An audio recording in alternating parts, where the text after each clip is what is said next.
በዕለተ ዓርብ ክርስቶስን ከተሳደቡ ሰዎች ሁሉ እኔ በጣም የሚገርሙኝ መንገድ ኃላፊዎች ናቸው። መንገድ ኃላፊዎች ማለት ኢየሩሳሌም ለገበያ መጥተው ዕቃ ገዝተው ሲወጡ ሰው ሁሉ ሲሰድበው ሲያዩ በማያውቁት ታሪክ ማለት ነው ተሳድበው ወደ ሀገራቸው ሄዱ ይላል። እነዚህ ሰዎች ክርስቶስ በምን ወንጀል እንደተያዘ በምን ምክንያት እንደተሰቀለ ምን አይነት ሰው እንደሆነ የሚያውቁት ነገር የለም።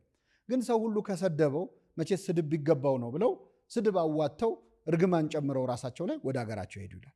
እነዚህ ሰዎች በእውነት ለመናገር ምንም በማያውቁ ጉዳይ ላይ ሰውን የሚሳደቡ ሰዎችን ይመስላሉ። በተለይ በሶሻል ሚዲያ ዘመን ሆነን ስናያቸው እነዚህን ሰዎች የምንመስል ሰዎች ብዙ ሳንሆን አንቀርም። በማናውቀው ጉዳይ የሆነ ሰው ተሰደበ ብለን ካሰብን ስድብ እናዋጣለን። ማጣራት ራሱ አያስፈልገንም። ምናልባትም በዕለተ ዓርብ ብንኖር ኖሮ ከነዚህ ሰዎች ጋር እንደመር ነበር። ብዙ ሰው የሰደበው ሰው ብዙ ሰው የነቀፈው ሰው ምናልባት ንጹሕ ሊሆን ይችላል እንደ ክርስቶስ። በማናውቀው ጉዳይ ተሳድበን እርግማን በራሳችን መጨመር የለብንም። ስለዚህ በየትኛውም ሶሻል ሚዲያ ፕላትፎርም በየትኛውም አጋጣሚ ሰዎች ዱላ ሲወርድባቸው ቀን ሲጎልባቸው አይተን ተደርበን የምንሳደብ ከሆነ በዕለተ ዓርብ ጌታን በማያውቁት የሰደቡትን ሰዎች እንመስላለን። ምናልባት ዝም ማለትም ሳይሻል አይቀርም አልፎ አልፎ እና ከዚህ ዕለት ተሳዳቢዎች ጋር ከመደመር ይጠብቃል።